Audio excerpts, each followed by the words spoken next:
Le nombre de malades actifs et de décès du Covid-19 continue d'augmenter en Israël. Ce samedi, Benjamin Netanyahou reconnaît l'ouverture prématurée de certains lieux il y a quelques semaines. Des erreurs ont-elles été commises en cours de route? Bien sûr. Notre décision d'ouvrir les salles de réception était prématurée. Peut-être était-ce aussi prématuré d'ouvrir le système éducatif. Les décisions populistes prises à la Knesset d'abroger les restrictions que nous avions prises, nous, le gouvernement, après avoir vu la morbidité augmenter, étaient mauvaises. Le système de santé est proche d'un point de rupture. Submergés, certains hôpitaux accueillent difficilement les nouveaux malades. Il n'est pas rare de voir des ambulances avec des patients Covid-19 attendre à l'extérieur du service d'urgence car il n'y a pas de place pour eux. Ils attendent souvent 1 heure, 2 heures, jusqu'à ce que nous puissions les recevoir. 4 hôpitaux auraient déjà atteint leur capacité d'accueil maximale. Ce qui nous manque en ce moment, c'est le personnel, les infirmières et les médecins.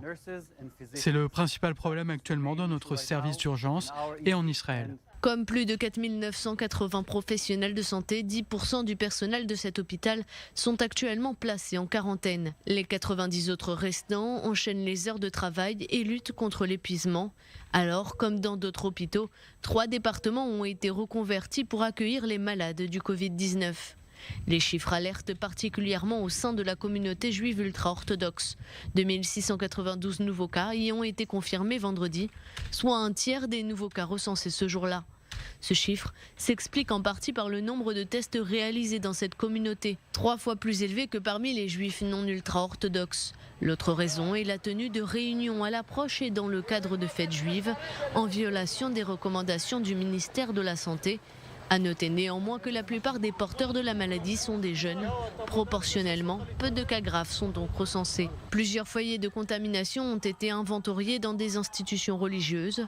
Plus d'une douzaine de yeshivas ont donc été transformés en logements pour les malades.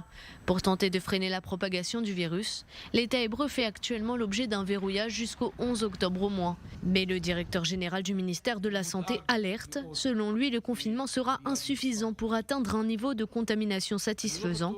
En d'autres termes, le pays est presque au point de non-retour.